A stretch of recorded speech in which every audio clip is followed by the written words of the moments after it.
Ce soir, nous allons échanger sur un sujet qui est un peu plus du côté négatif.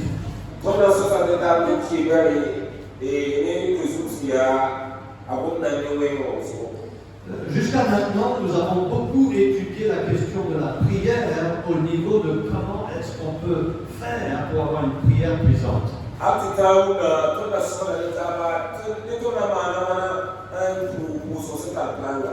Mais ce soir, nous voulons traiter le sujet des obstacles à la prière.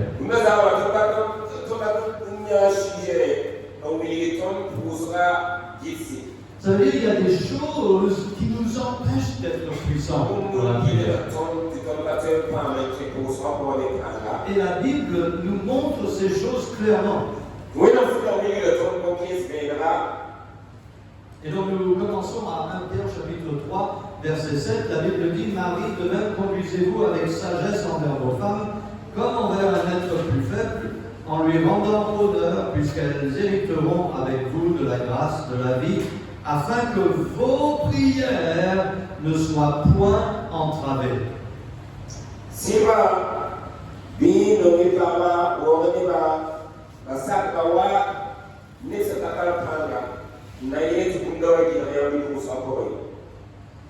Maintenant, il y a quelque chose de remarquable ici concernant la prière et la famille.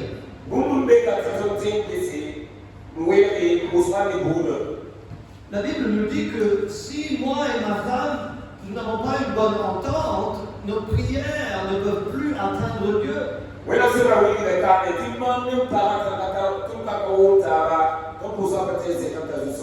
Le manque d'harmonie dans la famille, à la maison, nous empêche d'avoir une proximité avec Dieu.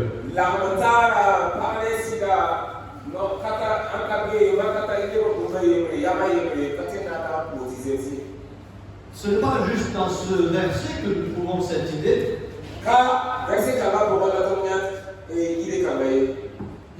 La première épître de Jean nous montre que c'est impossible d'être en harmonie avec Dieu sans avoir l'harmonie avec notre frère.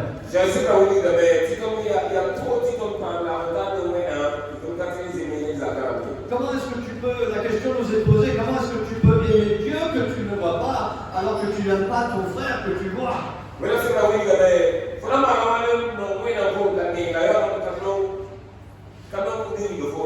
Il va même jusqu'à dire que celui qui dit qu'il aime Dieu et qui haït son frère, c'est un menteur.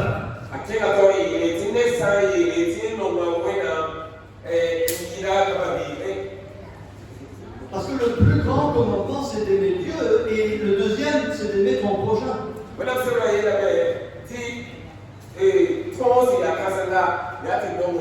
Les deux sont liés. Si je n'aime pas mon prochain, il y a un problème avec mon amour à Dieu. Et donc si je n'aime pas Dieu aussi comme je le dois, je ne vais pas pouvoir aimer mon prochain comme je devrais l'aimer.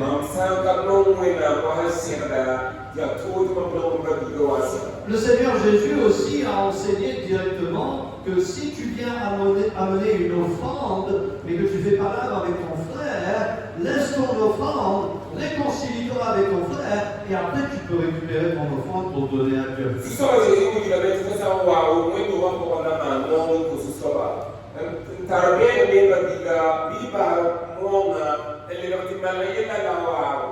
La paix avec Dieu est impossible si on a un palabre avec quelqu'un. Il y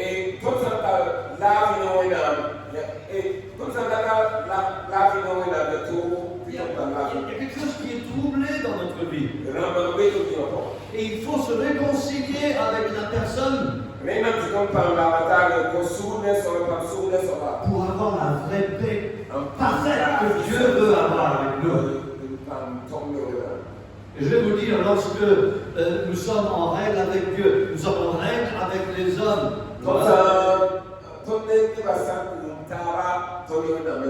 Il y a une puissance dans notre prière.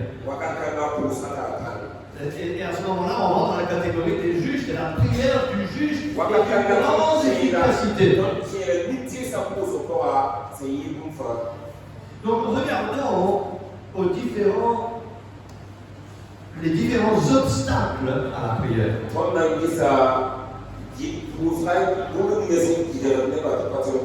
Maintenant les enfants, écoutez bien. À la fin, on va poser des questions. Ok. Premièrement, un obstacle à la prière, c'est de demander mal, de mal demander.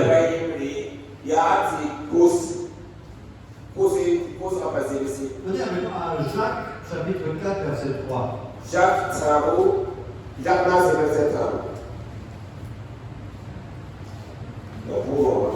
chapitre 4, verset 3. Vous demandez et vous ne recevez point parce que vous demandez mal. Et dans la vue de satisfaire à vos plaisirs. Vous voyez, une bonne prière, c'est de prier pour le plaisir de Dieu. Vous voyez, Jésus a dit, quand vous priez, priez ceci. Notre Père qui est aux cieux, que ta volonté soit faite.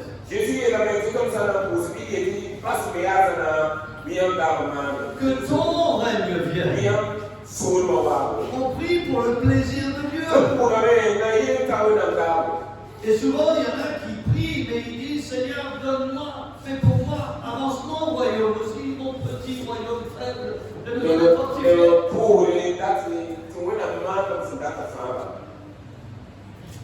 La prière égoïste est une prière que Dieu n'exauce pas. Le sujet pourrait être correct. Mais la motivation pourrait être erronée. Par exemple, si un jeune homme demande un travail, c'est une bonne prière.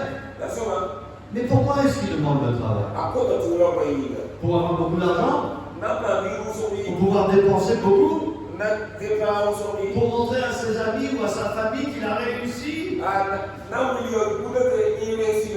Ou est-ce qu'il demande le travail pour pouvoir bien gérer la famille, pour pouvoir aider l'église à avancer?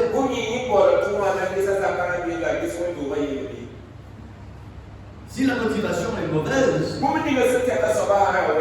il a mal demandé. Il peut demander. Le sujet peut être correct, mais la motivation du cœur.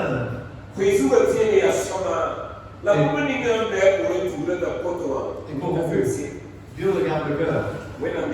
Il faut qu'on se rappelle de cela constamment. On ne peut pas tromper Dieu. Il voit notre motivation. On peut peut-être prier pour quelqu'un et dans notre église, on a prié pour beaucoup et on prie toujours pour beaucoup qui on demande le travail.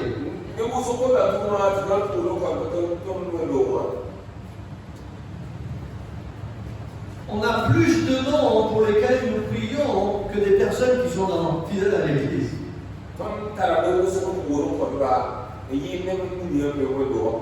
C'est-à-dire, ils viennent, ils disent priez pour moi. Et puis ils partent.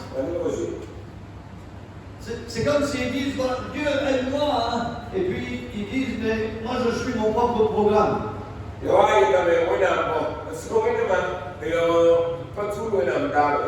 écoute-moi. Mais moi je ne veux pas t'écouter. L'église c'est bien pour les enfants. L'église c'est bien pour les autres. Mais moi aussi j'ai mes idées. Ok? Mal demandé, ça peut être le contenu, mais ça peut être le cœur aussi.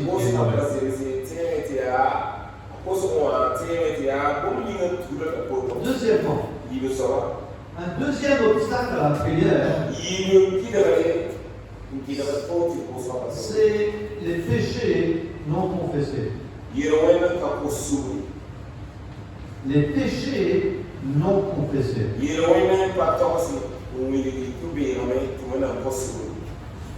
Maintenant, on ne parle pas d'aller au pasteur ou d'aller à un prêtre pour confesser nos péchés.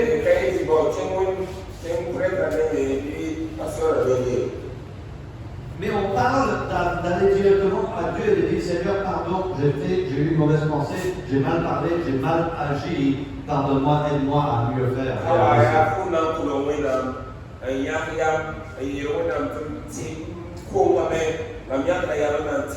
Souvent, on ne confesse pas les péchés parce qu'on aime notre péché.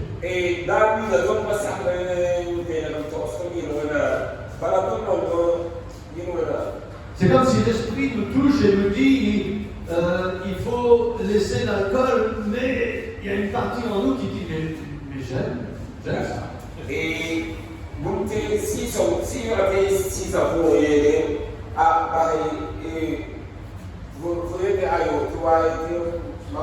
c'est difficile de prier que Dieu nous aide à laisser quelque chose qu'on aime.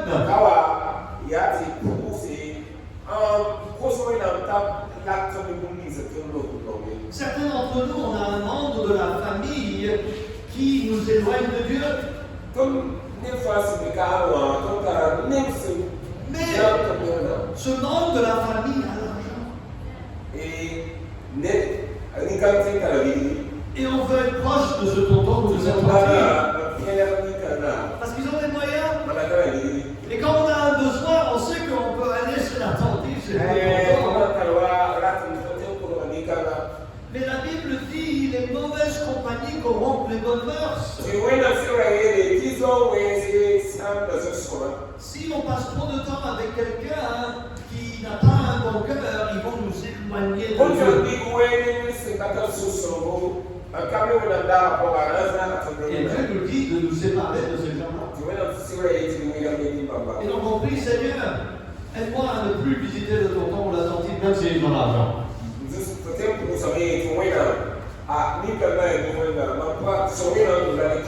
Parce que l'intégrité vaut plus que les milliards sur les milliards. Ésaïe 59, verset 1.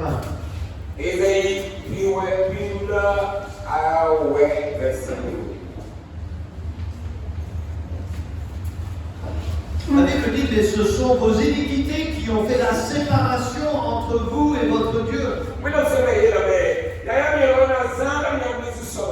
Et ce sont vos péchés qui lui font cacher sa face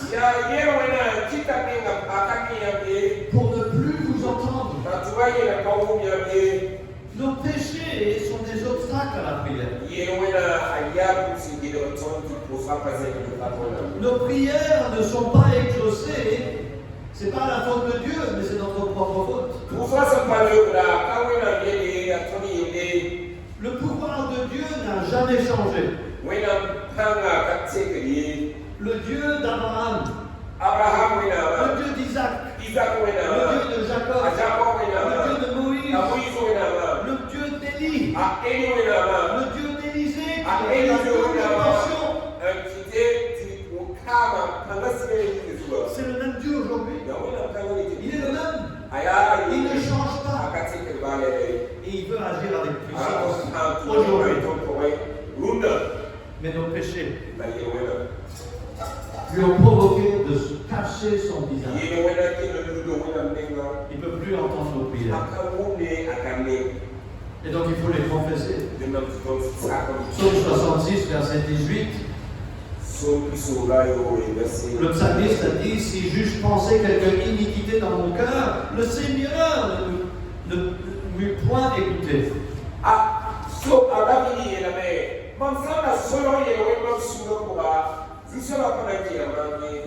Le problème, ce n'est pas Dieu qui change, c'est nous qui changeons. Et donc il faut venir avec un cœur brisé et dire, Seigneur, pardonne-moi, je t'ai offensé.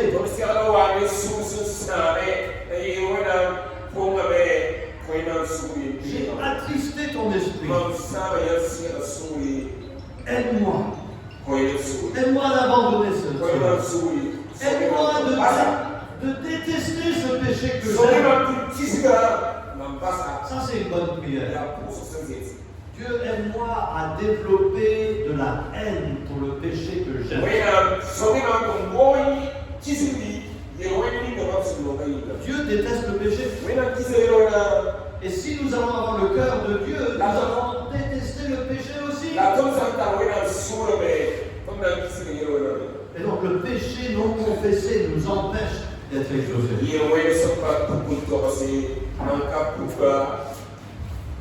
Regardons un troisième obstacle. Les idoles du cœur. Maintenant, là, il y a besoin d'explication.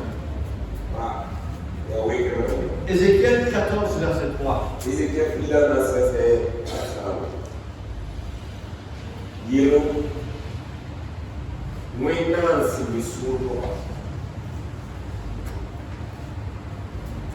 La Bible dit, fils de l'homme, ces gens-là portent leurs idoles dans leur cœur. Et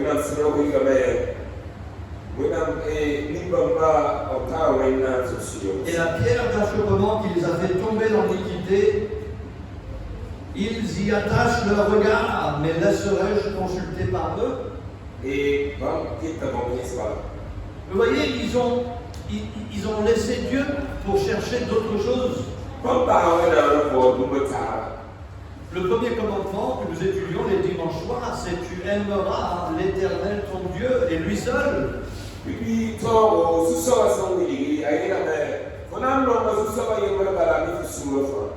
faut aimer Dieu de tout son cœur. Mais s'il y a quelque chose dans le monde qui attrape notre cœur, ça veut dire maintenant on ne peut plus servir Dieu de tout notre cœur. Il y a quelque chose qui nous a éloignés de Dieu. Et c'est ça qu'on appelle une idole.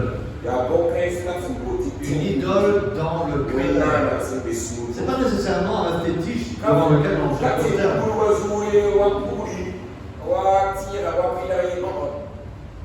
Les idoles, c'est ceux qui prennent la place de Dieu.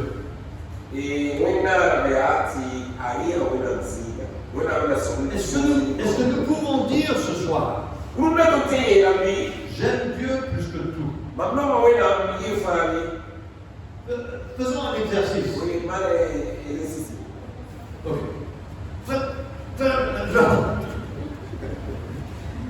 Manger. Mais j'aime Dieu plus que la nourriture. Amen.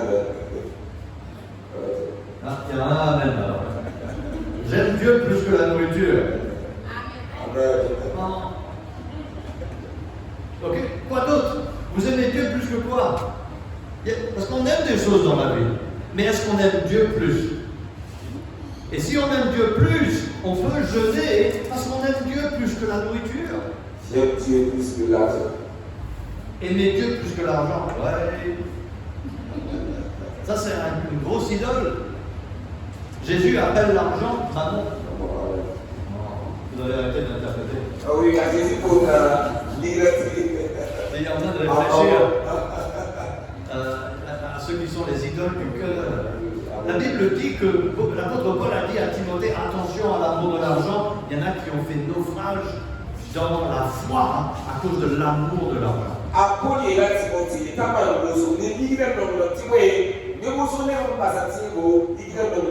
C'est pas l'argent qui est le problème. C'est l'amour de l'argent. Quand on veut l'argent, l'argent est devenu une idole.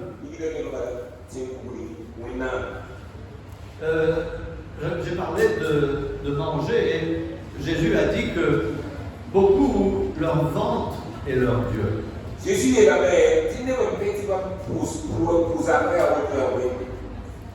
et donc beaucoup vont dire avant d'aller à l'église, il faut manger. Si on n'a pas mangé, si le ventre n'est pas plein, les oreilles ne marchent pas. Combien d'entre vous avez entendu ça? Ouais, moi j'ai entendu ça beaucoup de fois. Mais il n'y a pas de lien entre le ventre et les oreilles. Même ce que Jésus a dit, c'est le contraire.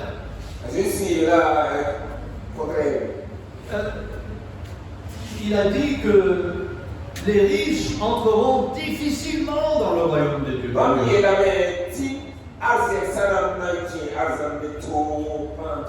Maintenant, si ce que Jésus a dit est vrai, et Jésus ne peut pas mentir puisqu'il est Dieu, ça veut dire que c'est les pauvres qui sont plus avantagés pour entrer dans le royaume de Dieu.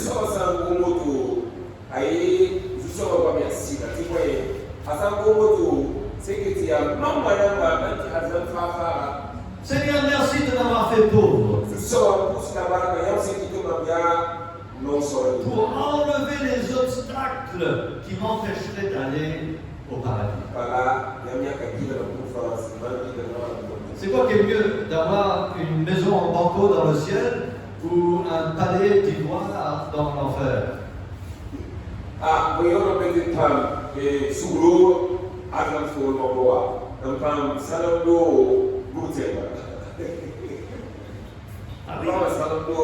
Nous avons l'histoire de Lazare et l'homme riche. L'homme riche avait tout. Sans doute il avait un gros ventre. Lui-même, il n'a pas vu ses pieds depuis plusieurs années. Et il est mort et il est allé en enfer. Lazare mangeait les miettes. Il dormait à la porte. Les chiens léchaient ses ulcères. Mais les anges l'ont pris et l'ont amené dans le paradis. Et il a été consolé. Pendant que le riche était tourmenté dans le feu. Il faut décider qui est notre Dieu. Le Créateur ou Vancouver. Mon ventre. Ok, donc, attention aux idoles du cœur. Qu'est-ce que vous aimez? Continuons l'argent, la nourriture. Qu'est-ce qu'on aime? Les enfants, qu'est-ce que vous aimez? Le sport. Le sport? Trop bien. Est-ce qu'on aime le sport plus que Dieu? Non? Oh. Ça veut dire s'il y a un match le dimanche, on est à l'église plutôt que sur le terrain.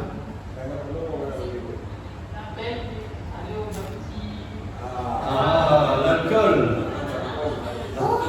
Le plus grand dieu burkinabé. Le plus grand dieu au Burkina Faso, c'est le Brakina.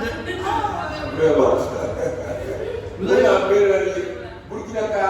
vous assure, si on compte tous les gens qui sont dans les maquis, tous les jours, tous les nuits, tous les soirs, et on compte tous les chrétiens qui sont à l'église, je vous assure, les maquis dépassent par des millions de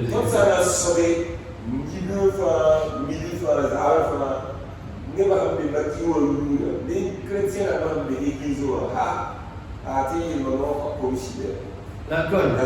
Et c'est pas juste le Burkina, c'est partout pareil dans le monde. On aime le plaisir plus que Dieu. 2 Timothée chapitre 3.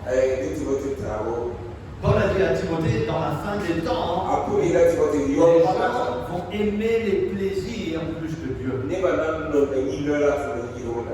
Pour aller à l'église, c'est compliqué. Mais pour aller au maquis, c'est facile. Ils sont dans tous les coins. Prendre le thé avec les amis. Jouer les boules. Natter les têtes. Les produits de beauté.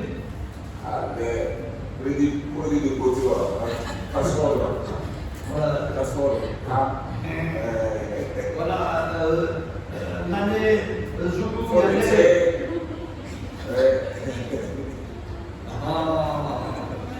les pommades. Blanchissage de peau. Le commerce. Ouais, donc ça c'est l'argent. Oui. Les vêtements, la télévision, les vidéos. Il y en a, ils adorent ça tous les soirs. Vidéo, mais ils vont écouter la parole de Dieu. Tout à fait. Les acteurs, la politique.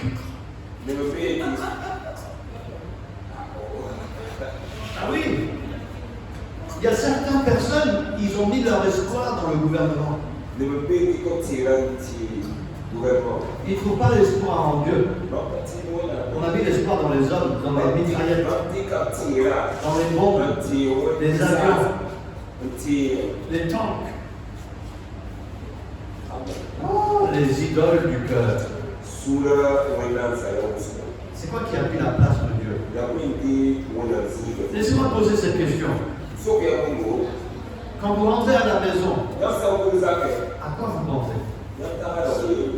Quel est votre réflexe?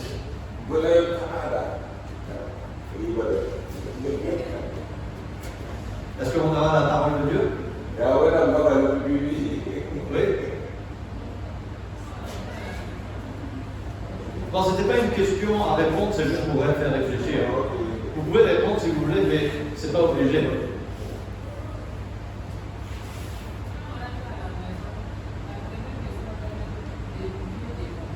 Oui, amen.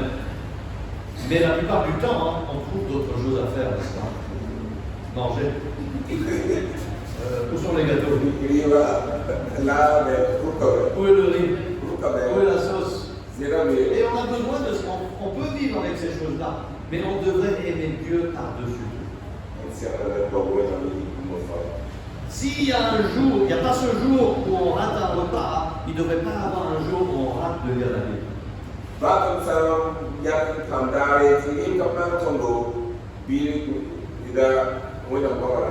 Les idoles du cœur. Quatrièmement, le manque de soins des pauvres.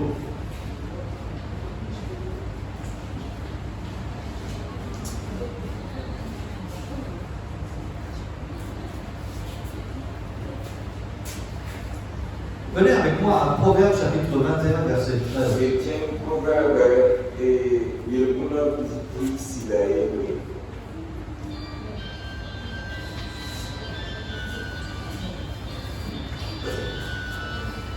Proverbe chapitre 21, verset 13. Celui qui ferme son oreille au cri du misérable criera aussi lui-même et on ne lui répondra pas.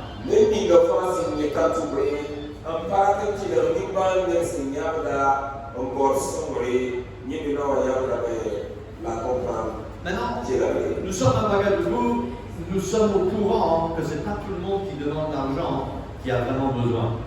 Et il y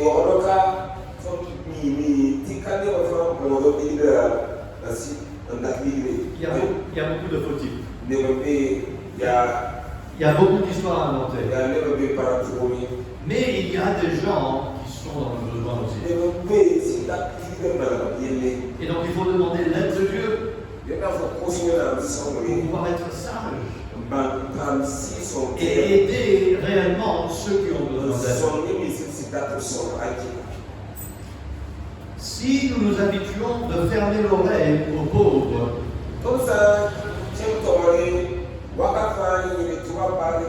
et on peut donner des excuses.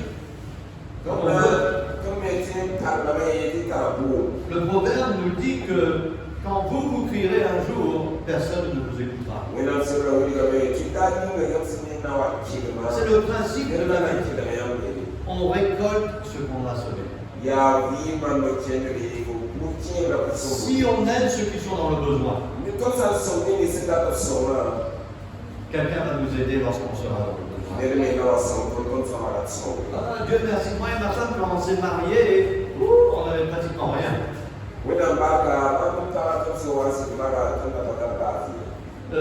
Aux États-Unis, si tu atteins le seuil de pauvreté, le niveau de pauvreté, nous on était sous le niveau de pauvreté. On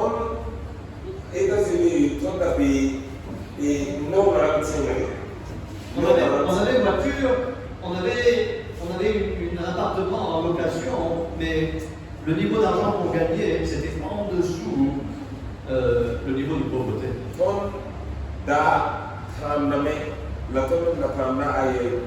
Et les gens nous ont aidés. Et Dieu nous a bénis. Et aujourd'hui, maintenant, nous aussi, on peut aider les autres. Il ne faut pas fermer les oreilles.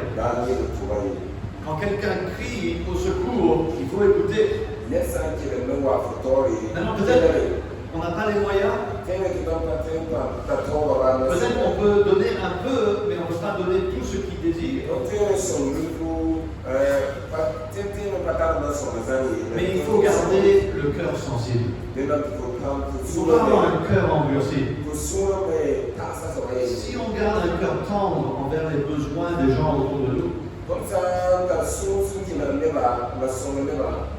Dieu va garder un cœur envers nous également. Donc le manque de soins pour les pauvres. Maintenant, et on va faire une étude. On fera une étude plus approfondie sur comment gérer l'argent. C'est qui est pauvre, c'est qui. Parce qu'il y en a qui sont pas pauvres, c'est qu'ils gèrent mal l'argent.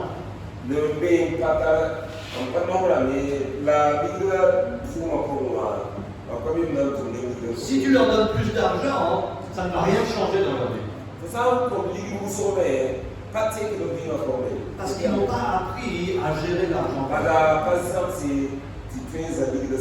Il y a des gens, si tu les aides, ça va aggraver leur situation plutôt que de les aider.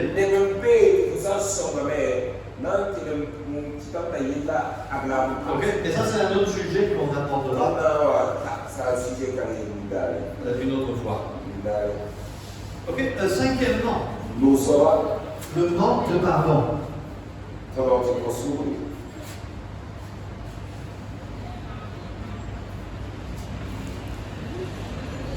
Jésus a dit, pardonne-nous nos offenses comme nous pardonnons à ceux qui nous ont offensés. Marc 11, 25 dit, mais quand vous vous présenterez pour faire vos prières, si vous avez quelque chose contre quelqu'un, pardonnez-lui, afin que votre Père qui est dans les cieux vous pardonne aussi vos offenses.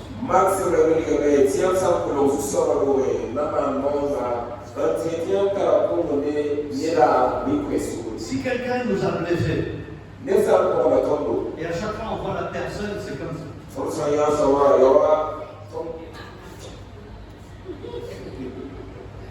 C'est-à-dire que la journée va bien, mais dès que tu vois la personne, maintenant peut-être on ne va pas avoir le visage aussi serré, mais le cœur va se serrer. Il faut pardonner. Dieu voit notre cœur qui est tout serré. Et si on ne pardonne pas, Dieu nous dit qu'il ne va pas nous pardonner non plus. Et nos prières ne pourront pas atteindre le trône de la grâce. Le manque de pardon. Sixièmement, on a déjà étudié ça dans 1 Pierre 3,7. C'est le manque ou la mauvaise relation de mariage.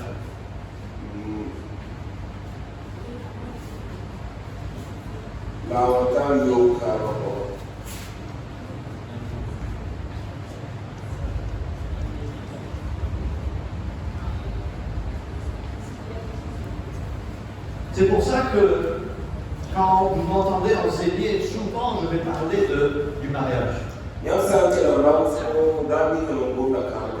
Même si le sujet n'est pas directement associé au mariage, il y a toujours des principes dans toutes les leçons de la parole de Dieu qui sont applicables à la vie de famille.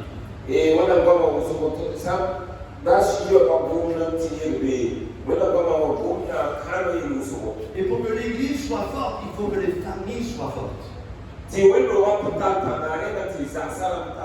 pour que les familles soient fortes, il faut que monsieur et madame soient unis pour la gloire de Dieu.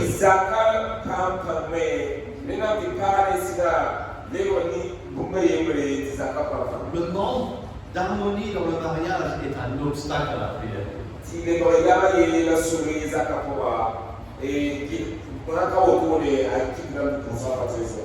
Rendez honneur.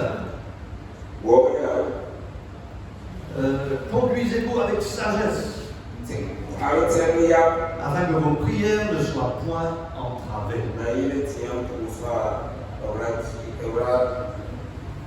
Un manque de paix au sein du mariage est un obstacle dans la prière.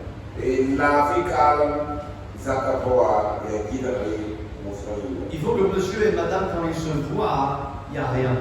Il n'y a pas de problème. Des fois, on voit, même juste dans le regard, on sait qu'il y a un problème. Comme ça,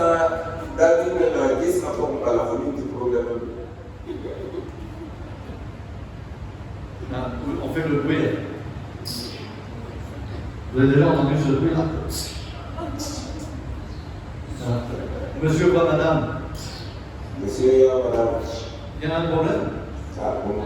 Il faut qu'il trouve la solution. Sinon, le ciel aura les oreilles fermées alors. Le dernier obstacle, c'est le doute.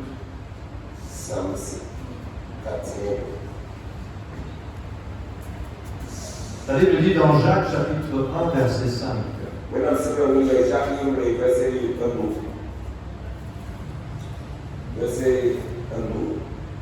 Si quelqu'un de vous manque de sagesse, qu'il la demande de Dieu,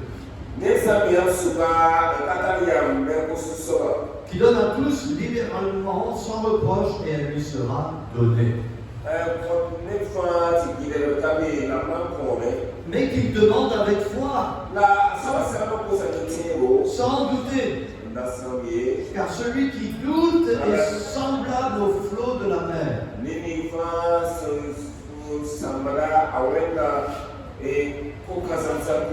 qui est agité par le vent et ballotté ça et là.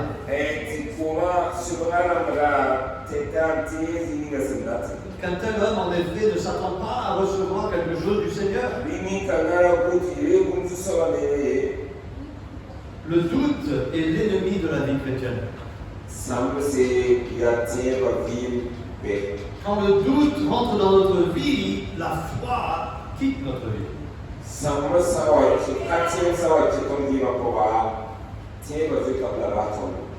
On ne peut pas douter et avoir la foi en même temps. C'est la foi qui plaît à Dieu.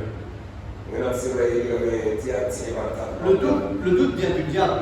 Est-ce que Dieu a vraiment dit qu'il va s'occuper de vous?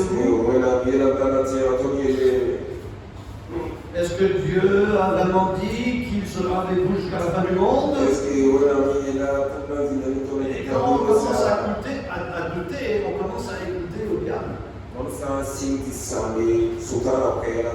Et la meilleure façon pour éteindre la voix du diable, c'est d'allumer la voix de Dieu dans la parole de Dieu.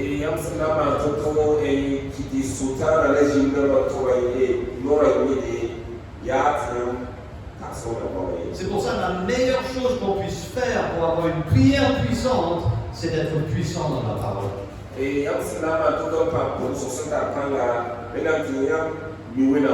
Donc débarrassons-nous des doutes. Débarrassons-nous des mauvaises relations de mariage.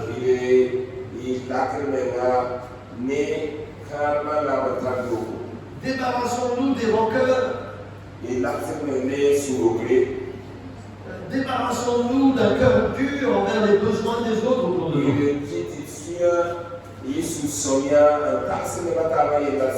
Débarrassons-nous des idoles du cœur. Confessons les péchés. Débarrassons-nous des péchés.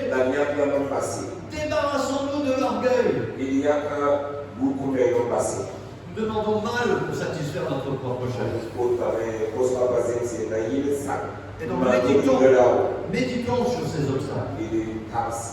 Et que Dieu nous aide à les identifier dans notre vie. Pour avoir une prière puissante. Quand l'argent finit, par la prière, Dieu continue. Quand nos forces sont finies, par la prière, les forces de Dieu continuent. Quand notre sagesse ne peut plus fonctionner, par la prière, la sagesse de Dieu va agir. Là où l'homme ne peut plus, Dieu, par la prière, il peut continuer. continuer. Musuh, wena kita patron contrôle. Et donc, ne doutons pas. Kita sami, Reposons-nous sur lui. il passe bien wena bu. Aimons-le de tout notre cœur. Non wena be conscient fa. Et attention à ces obstacles. Musi neki la papa. Prions ensemble. Il pense. Notre Dieu, merci pour ta parole. Merci pour ces instructions qui nous aident à identifier concrètement, pratiquement, ce qui s'oppose à la prière, ce qui entrave la prière, pour que nous ne puissions pas être puissants. Aide-nous à mettre ce message en pratique. Aide-nous d'identifier dans notre vie les obstacles et aide-nous à nous en débarrasser. De les enlever par ta grâce, par ton esprit, par ta force. Aide-nous à ne pas compter sur nous-mêmes. Aide-nous à débarrasser surtout l'orgueil qui veut prendre le dessus. Fortifie chacun. Au nom de Jésus, nous prions.